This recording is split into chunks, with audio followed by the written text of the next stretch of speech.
Uh, Kalau saya cakap bergawang ni suara. Tak, elok. Cantik. Okey, bismillahirrahmanirrahim. Kita buka usrah kita dengan umul kitab Al-Fatihah. Bismillahirrahmanirrahim. Alhamdulillahirabbil alamin.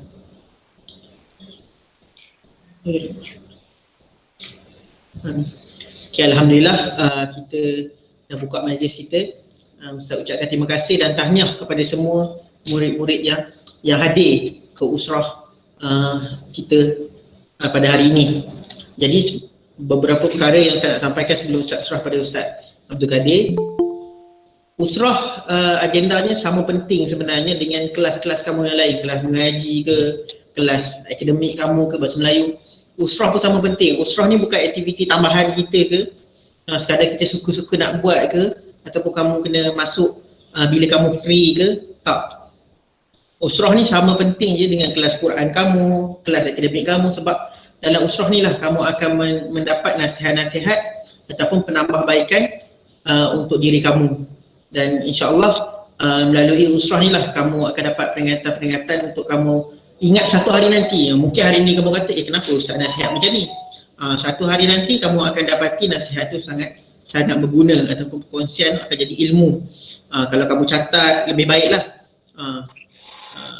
Kamu catat lebih baik, sebab satu hari nanti ilmu tu akan jadi penting pada kamu. Nanti sampai satu masa bila kamu bercakap dengan orang tahu, dia ni tahu, ada ilmu, ada pengetahuan. Jadi daripada sinilah, daripada usrah lah kita bina ilmu pengetahuan tersebut. Jadi terima kasih kepada Ustaz Kadir selaku pengurusi Seriti Kawasan Kuala Selangor kerana sudi untuk hadir untuk sekian kalinya lah nakib ketua usrah kita lah. Jadi tanpa memanjangkan masa, Ustaz serahkan terus kepada Ustaz Kadir untuk meneruskan pengisian, insya-Allah. Persilakan. Bismillahirrahmanirrahim. Assalamualaikum warahmatullahi wabarakatuh. Waalaikumsalam warahmatullahi wabarakatuh.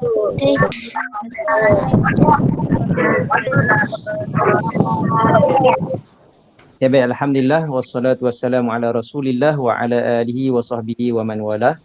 Ustaz ucap terima kasih pada Ustaz Fitri, dan Ustaz harapkan kamu semua ahli usrah yang Ustaz kasihi sekalian, mudah-mudahan kamu berada dalam keadaan sihat walafiat dan sentiasa bersemangat untuk kita bersama-sama pada petang ni.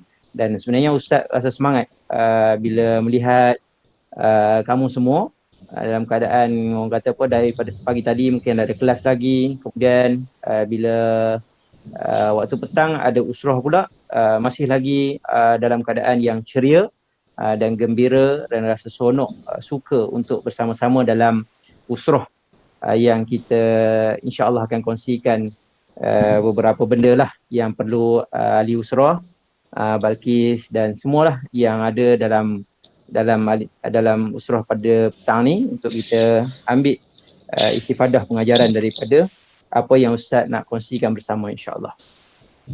Baik, tajuk usrah yang Ustaz nak kongsikan pada petang ni yang diberi pada Ustaz, iaitu rukun iman. Rukun iman yang ahli usrah sekalian, rukun iman ni kita pun boleh dikatakan, kalau Ustaz tanya, masing-masing dah tahu dah apa rukun iman tersebut kan. Dah ada dalam silibus pelajaran belajar kita pun kan. Kalau sebut tanya rukun iman, dah tahu dah. Ada rukun iman ada 5, terus jawab 5 kan. Kalau tanya rukun iman ada berapa? 6. Alhamdulillah kan. Mana kata kita telah pun mengetahui. Jadi pada petang ni Ustaz nak ulang dan sebut balik supaya kita ingat berkaitan dengan rukun iman ini.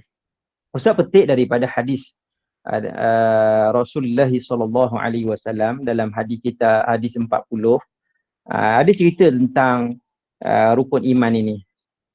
Dalam satu riwayat, daripada Umar radhiyallahu anhu, katanya pada suatu hari para sahabat duduk di sisi Rasulullah sallallahu alaihi wasallam bersama-sama dengan baginda sallallahu alaihi wasallam. Tiba-tiba datang seorang laki-laki yang sangat putih.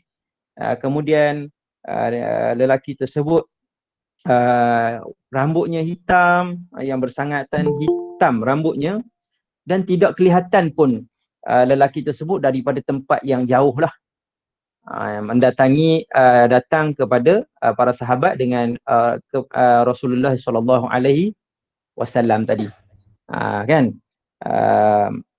Jadi mana kata maksudnya lelaki tersebut bukan daripada datangnya daripada tempat yang jauh, maksudnya daripada situ juga. Tapi mereka tidak mengenali Rasulullah, para sahabat tidak mengenali pun. Dia tidak pun mengenali orang kata apa? Lelaki tersebut. Sehinggalah dia datang dan duduk dengan kepada Nabi sallallahu alaihi wa alihi wa sahbihi wa baraka wasallam, sandarkan lutut dia dan kepada kedua lututnya kepada Nabi sallallahu alaihi wasallam. Lalu berlakulah persoalan tanya di situ. Dengar ya suara? Dengar. Alhamdulillah. Dengar. Baik. Bila lelaki tersebut tanya fa akhbirni 'anil Islam. Soalan pertama dia tanya pada Rasulullah sallallahu alaihi wasallam, kabarkan kepada aku tentang Islam. Lalu Nabi pun jawablah, Islam an tashhada an la ilaha illallah wa anna Muhammadar Rasulullah wa iqamis salah wa ita'iz zakah. Jawab sampai 5 perkara itulah. Islam tu apa? Islam tu mengucap 2 kalimah syahadah, sembahyang 5 waktu, puasa bulan Ramadan, sehingga akhirnya 5 perkara tu. Lalu bila Nabi jawab, lelaki tersebut kata apa? Dia kata sadaqta. Maksudnya dia kata betul. Maksudnya dia tanya soalan tapi dia yang jawab betul. Maksudnya dia lebih mengetahui berbanding dengan Rasulullah sallallahu alaihi wasallam. Dia tanya tapi dia jawab. Okey, kemudian soalan yang kedua yang ditanya oleh lelaki tersebut, fa akhbirni 'anil iman. Jadi inilah antara interaksi yang berlaku di antara lelaki tersebut bersama dengan Rasulullah sallallahu alaihi wa alihi wa sahbihi wa baraka wasallam. Lalu ditanya satu perkara lagi, iaitu fa akhbirni 'anil iman. Maka dijawablah oleh Rasulullah sallallahu alaihi wasallam berkaitan dengan iman tersebut, iaitu apa dia? Iman an tu'minu billahi. Yang pertama, apa dia? Iman beriman kepada Allah. Dijawab oleh Rasulullah sallallahu alaihi wasallam, an tu'mina billahi.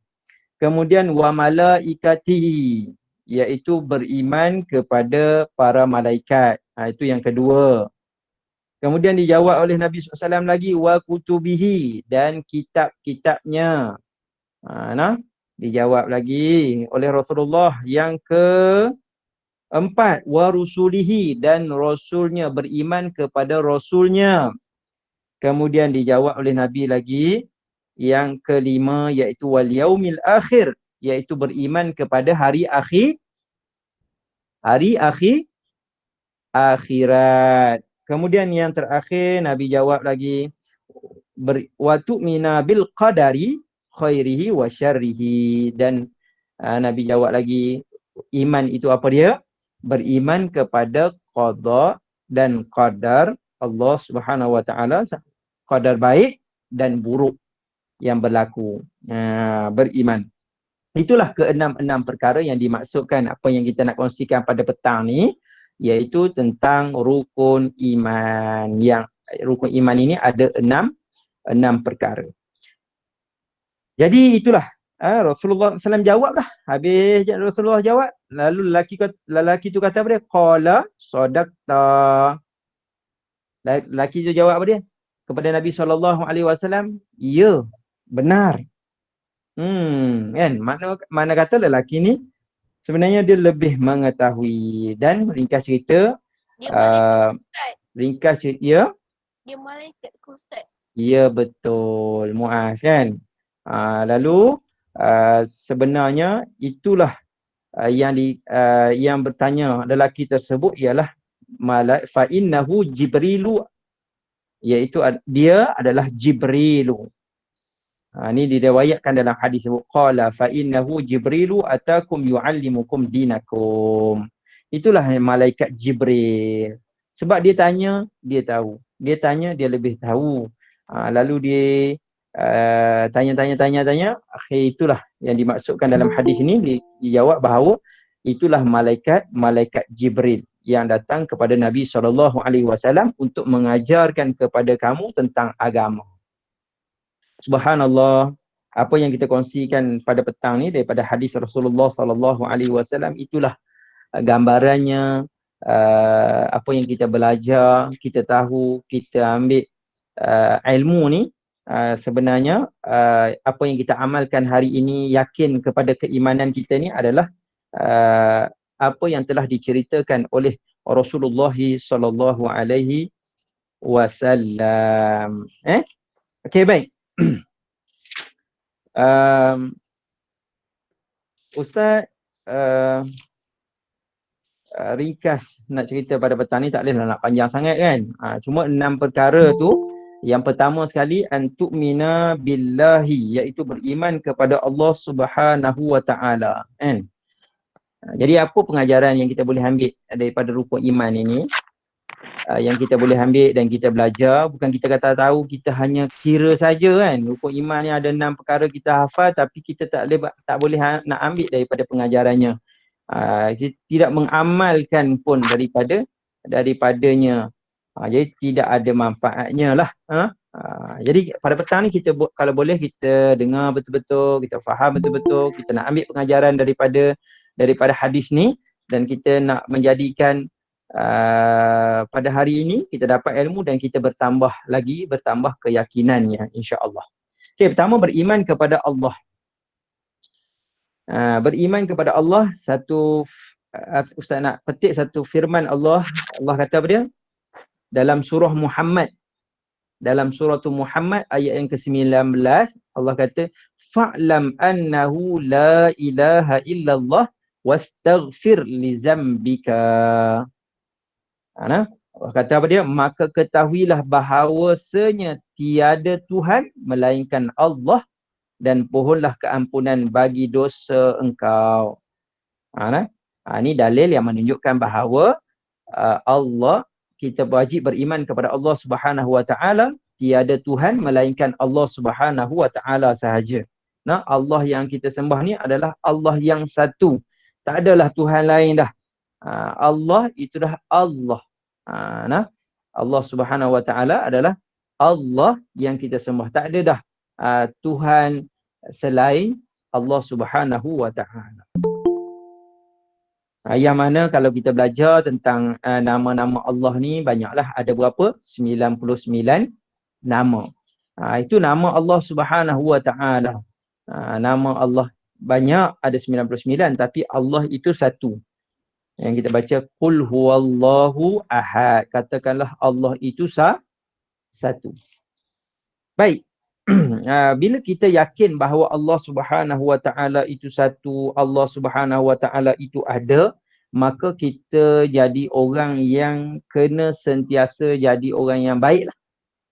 Bukan hanya baik sebab apa depan Ustaz Fitri, bukan baik sebab datang sekolah bolehlah baik, tapi bila duduk kelas online, duduk masing-masing lah, ada yang dah pacak kepala dah, ada yang menyenggeng lah, ada yang macam-macam tingkah laku yang ustaz tidak dapat melihat. Guru-guru tak dapat nak melihat kamu. Ada yang duduk bawah meja lah, ada yang berlari-lari lah. Dia online tapi dia tutup video, dia rasa ustaz tak nampak dia. Tapi sedangkan Allah Subhanahu wa Ta'ala nampak dia. Jadi kita yakin bahawa Allah melihat kita. Jadi di mana saja, depan ibu ayah ke, belakang ibu ayah kita ke, tetap juga kita akan berlaku baik. Kita akan jaga akhlak kita. Sebab apa? Kita tahu Allah Maha melihat. Allah tengok kita sepanjang masa. Tak boleh kita kata kita duduk di tempat yang gelap, Allah tak nampak kita, tidak. Okey. Okey, keyakinan kewujudan Allah Subhanahu Wa Taala ni menyebabkan kita ni akan menjadi orang yang baik dan bahkan kita akan menjadi orang yang ikhlas. Kerana apa? Kerana Allah Subhanahu Wa Taala bukan hanya sekadar tahu apa yang zahir, yang nampak sahaja. Bahkan Allah boleh tahu apa yang ada dalam hati kita. Kita ada niat yang tidak baik pun Allah tahu. Kita ada duduk macam-macam lah apa yang ada dalam diri kita ni, Allah Subhanahu Wa Taala tahu. Okey, baik. Itu pertama. Yang kedua, ahli usrah yang Ustaz kasih sekalian, catat tulis. Kemudian yang kedua iaitu beriman kepada malaikat. Malaikat ada berapa? Yang wajib kita imani. Ada 10. Jibril, Mikail, sambung. Jibril, Mikail. Lagi? Kan ada nasyid kan? Ada 10 nama malaikat. Lepas usrah ni, boleh minta izin dekat ibu ayah kamu. Minta kata nak dengar lagu nasyid 10 nama malaikat. Jadi apa tugas-tugas malaikat tersebut, dia ada dalam nasyid tu. Jadi lepas usrah ni, Ustaz minta supaya kamu boleh buka dan boleh dengar nasyid tu dan tahu tentang tugasan-tugasan malaikat tersebut. Jadi Ustaz nak sebut seberingkasnya, iaitu malaikat Jibril. Ya. Malaikat Jibril ialah malaikat yang ditugaskan untuk menyampaikan wahyu. Malaikat Jibril tadilah yang kita bincang tadi kan, akan dia sampaikan wahyu kepada Rasulullah sallallahu alaihi wasallam. Wahyu Quran, Al-Quran Al-Karim, hadis, semua perbuatan Nabi, itu adalah wahyu daripada Allah Subhanahu Wa Taala melalui malaikat Jibril. Okey? Boleh faham ya? Insya-Allah. Kemudian malaikat Mikail. Mikail ni tugas dia ialah menurunkan rezeki.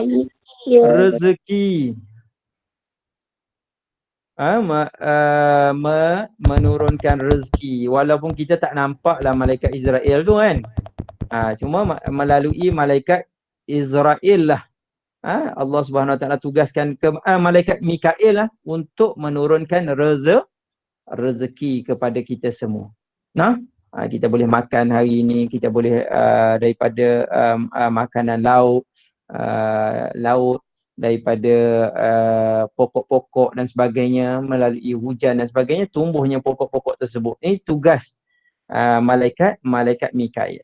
Kemudian Israfil. Israfil tugas dia apa dia? Israfil tugas dia apa dia? Muaz. Siapa boleh respon dalam ni?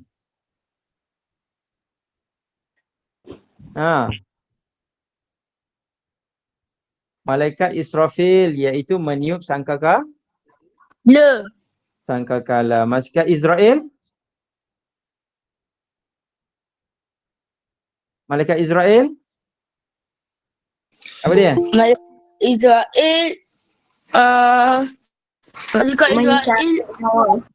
Israel tugas dia mengambil nyawa, cabut nyawa. Allahu Akbar kan. Malaikat Israel iaitu tugasnya mencabut nyawa kan. Hari-hari duk tengok siapalah yang nak dicabut nyawa ni. Dia duk tengah buat baik ke, dia tengah mengaji ke, dia tengah menghafal Quran ke, kan. Dia tengah berusrah ke, kan. Malaikat Israel tugas dia nak cabut nyawa. Kemudian malaikat apa lagi? Malaikat Munkar dan Nakir. Malaikat Munkar Nakir tugasnya apa? Malaikat Munkar dan Nakir. Malaikat Munkar Nakir ialah penyoal dalam kubur nanti. Soal baik, soal buruk. Soal baik, soal buruk. Dia buat amal baik, dia tolong ibu ayah dia tolong guru. Jadi dia akan soal benda baik, benda-benda amalan baik yang dibuat, kemudian amalan buruk yang dilakukan, amalan jahat, dia buat jahat pada siapa. Kan? Kemudian ahli usrah yang Ustaz kasihi sekalian, kemudian seterusnya malaikat raqib dan atid. Malaikat raqib atid apa dia? Mencatat amalan Mencatat amalan baik dan mencatat amalan buruk. buruk. Kan ada di kanan dan kiri kita. Setiap masa malaikat raqib atid ni mencatat amalan kita. Tak pernah miss pun kan. Tak pernah miss pun. Ada yang dia buat baik maka akan dicatat kebaikan. Dia buat jahat akan dicatat sebagai keburukan. Apa lagi malaikat yang Ustaz sebut lagi? Ridwan. Malaikat Ridwan ni penjaga pintu syurga. Kemudian malaikat Malik iaitu jaga apa? Pintu neraka. Subhanallah. Daripada 10 nama malaikat ini, ahli usrah yang Ustaz kasih sekalian, insya-Allah kita bila kita tahu, bukan tahu saja nama-nama malaikat ni, tapi kita akan jadi rasa macam ya Allah geruhnya. Setiap masa malaikat-malaikat ni sentiasa mengawasi kita. Inilah tanda kebesaran Allah Subhanahu wa ta'ala. Baik. Itu yang kedua. Kemudian seterusnya kita beriman kepada kitab. Daripada rukun Islam, rukun iman tadi, beriman kepada kitab adalah rukun yang ketiga. Beriman kepada kitab. Kitab ni ada berapa? Beriman pada kitab ni ada 4. Ada 4 kitab. Kitab Taurat, Zabur dan juga Injil dan juga Al-Quran Al-Karim. Taurat, Zabur, Injil dan juga Al-Quran Al-Karim. Kitab Zabur diturun kepada Nabi Daud. Kitab Taurat diturunkan kepada Nabi Musa. Injil pula diturunkan kepada Nabi Isa, dan yang terakhir iaitu Al-Quran Al-Karim, iaitu yang kita duk baca 30 juzuk dekat rumah kita masing-masing. Kamu kena baca, kena belajar, kena hafal dan sebagainya. Itu Al-Quran Al-Karim yang diturunkan kepada siapa? Kepada Nabi Muhammad sallallahu alaihi wasallam. Nabi Muhammad sallallahu alaihi wasallam. Okey. Keempat-empat kitab ni wajib kita imani. Caranya ulama ajar iaitu kita beriman kepada Alkitab, kitab Quran, Al-Quranul Karim yang diturunkan kepada Nabi Muhammad sallallahu alaihi wasallam, menunjukkan bahawa kita beriman kepada kesemua kitab-kitab yang lain. Jadi itu. Mudah-mudahan kita fahamlah tu insya-Allah. Beriman kepada kitab iaitu kitab keempat-empat kitab dan juga kitab Al-Quranul Karim yang kita sentiasa baca dan insya-Allah kita beriman. Tak boleh kita tak percaya. Dalam Quran tu disebut macam-macam, serba lengkap tentang seluruh panduan kehidupan kita. Sama ada dari sudut syariatnya, hukum hakamnya, dari sudut perkara-perkara ghaib dan sebagainya, iaitu syurga, neraka, balasan baik, buruk, orang-orang yang benar, orang-orang yang munafik, orang-orang kafir macam mana, semuanya disebut di dalam Al-Quran Al-Karim. Baik. Kemudian yang keempat, ahli usrah yang Ustaz kasih sekalian. Yang keempat apa dia? Balkis. Yang keempat iaitu beriman kepada Rasul sallallahu alaihi wasallam. Beriman kepada Rasul. Ada 25 Rasul yang kita wajib imani. 25 orang Rasul yang wajib kita imani. Kita boleh, Ustaz boleh bagilah kerja rumah lah boleh balik ataupun lepas ni balik pula kan. Boleh buka buku, buka kitab ataupun tanya minta izin ibu ayah untuk buka Google, tengok nama 25 orang Rasul, iaitu daripada Adam sehinggalah Nabi SAW. 25 orang Rasul. Adam sehinggalah Nabi Muhammad SAW Yang wajib kita beriman kepada rasul-rasul tersebut. Nah, itu yang keempat. Inilah yang mana kita ni yang memang sangat kita faham dan kita kenal betul-betul, insya-Allah. Siapa tak sayang pada Nabi kan? Kita kenal sungguh-sungguh, kita sayang pada Nabi SAW, kita ikut ajaran Rasulullah SAW, dan hari ini kita solat, kita puasa. Kerana apa? Kita tahu bahawa ianya itulah yang diajar oleh baginda SAW, yang Nabi sampaikan daripada Allah Subhanahu Wa Taala. Baik. Itu yang keempat. Seterusnya yang kelima apa dia? Amani. Yang kelima iaitu beriman kepada hari kemudian. Yang kelima beriman kepada hari kemudian iaitu hari akhirat. Kita ada hari kemudian kita. Hari ni kita hidup kat dunia kan. Kita hidup dekat dunia.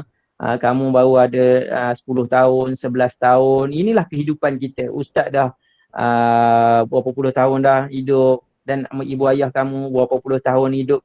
Dan tempoh-tempoh kehidupan tersebut itulah kehidupan di dunia. Kelak kita akan kembali ke alam kehidupan yang sebenar-benarnya.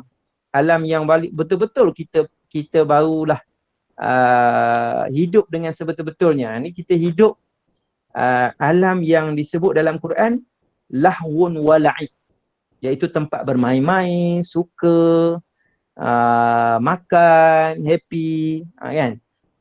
Bagi orang yang saja-saja hidup ni rugi je lah kan, kalau dia tidak beramal soleh. Kerana Allah kata wa innad daral akhirah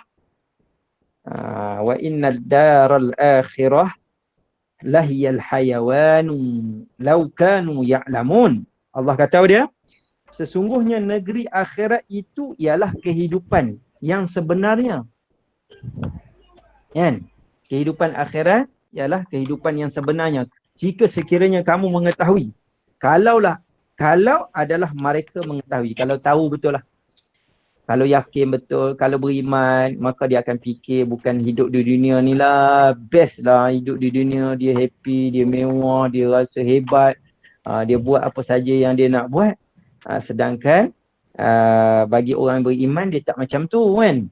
Sebab dia yakin bahawa hari akhirat adalah hari yang sebenar-benarnya. Yang akan dia hidup dengan dalam keadaan yang lebih baik. Tu kita beriman kepada hari akhirat. Sebab kita semua akan mati, betul tak? Betul. Betul kan? Semua kita akan mati. Sama ada kamu dulu, ataupun Ustaz Fitri dulu, ataupun mungkin tak tahu siapa kan. Tetapi kita tetap akan melalui kematian tersebut. Jadi bagi orang beriman, dia akan yakin. Dia akan percaya tentang hari akhirat tersebut. Jadi dia akan buat amal soleh lah. Dia akan belajar sungguh-sungguh. Dia buat baik pada ibu ayah sungguh-sungguh. Dia buat baik pada guru-guru sungguh-sungguh. Kerana dia tahu bahawa inilah tempat dia nak buat amal baik, amal soleh. Nanti dia akan pergi ke alam akhirat. Maka tempat situlah dia akan hidup dengan lebih baik. Tu kan, orang kafir kan, dia hidup dunia lah hidup. Mati, dia kata mati tu habislah. Kan? Tu orang kafir. Tapi kita orang beriman, yakin bahawa kita akan dihidupkan semula di hari akhirat, Muaz kan?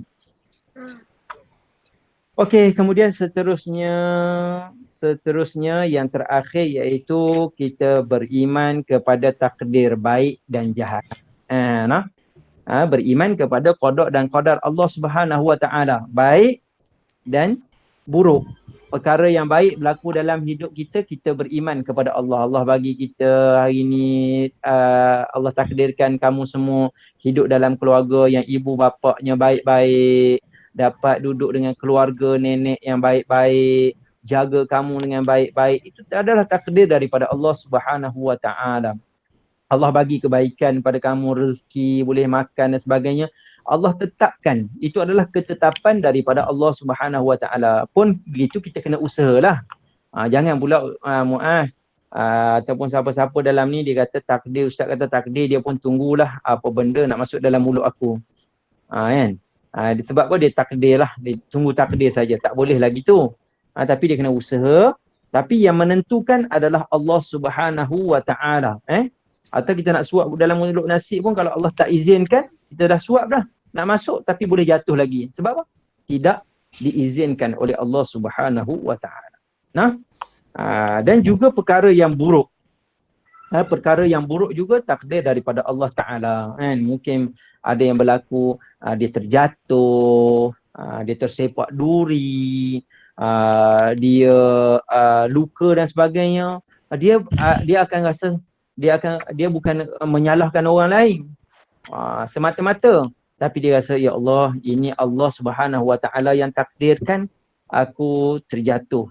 Aku terkena sekian, bukan dia mengamuk tak apa-apa kan, sehingga dia marah ke orang, marah habis, sehingga dia seolah-olah tidak percaya kepada takdir tersebut kan.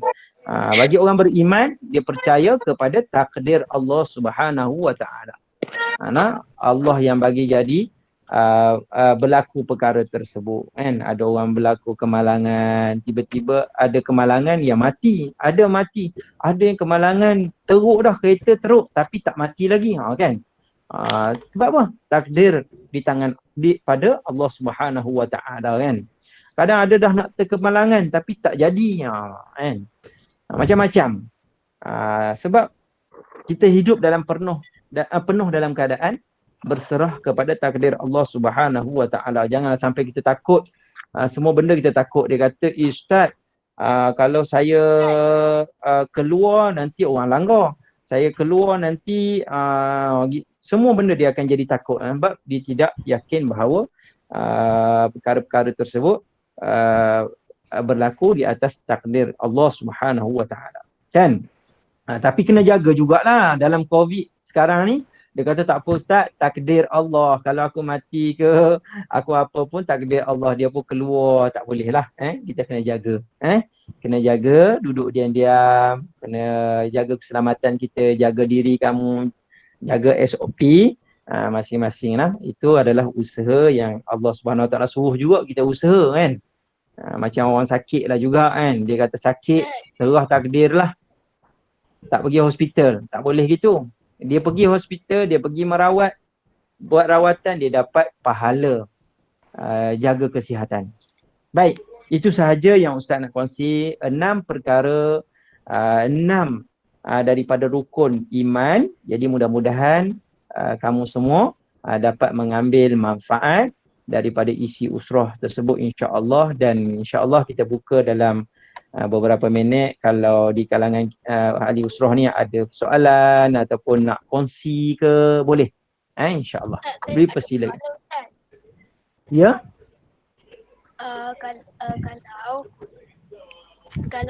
Kalau ada orang tahu takdir Allah, itu syirik ke? Dia tahu takdir Allah. Tapi dia tahu sendiri. Dia tak belajar apa-apa pun, tapi dia tahu sendiri. Okey, baik. Berkaitan dengan takdir Allah Subhanahu Wa Taala ke macam mana dia nak tahu sendiri. Ilmu ni dia kena belajar. Ilmu yang kita nak dapat ilmu ni mesti kita kena belajar. Tak bolehlah kita kata kita tunggu sahaja dapat ilmu, tidak. Tak mungkinlah begitu. Kita kena belajar, barulah kita dapat ilmu. Dan yang keduanya, Muaz tanya tadi, Ustaz pun kurang jelas soalan tu. Cumanya apa yang boleh Ustaz faham tentang adakah kita tahu tentang takdir Allah tu jadi syirik Kalau dia belajar syirik. Kalau dia belajar sesuatu, lepas tu dia boleh tahu.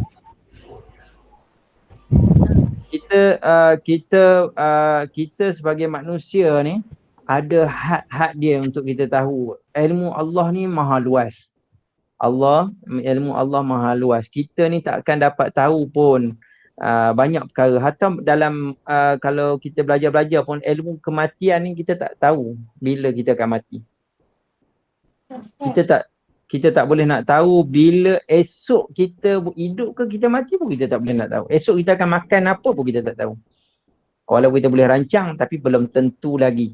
Sebab itulah kelemahannya manusia. Walaupun kita kata belajar macam mana pun, ada ilmu sekian jangkaan, ramalan dan sebagainya, itu hanya sekadar ramalan. Contohnya orang belajar ilmu ramalan tentang alam ni, berapa hari akan berlaku bencana sekian-sekian. Itu kepakaran dari sudut ilmu yang dia belajar. Tetapi secara tetapnya belum pasti.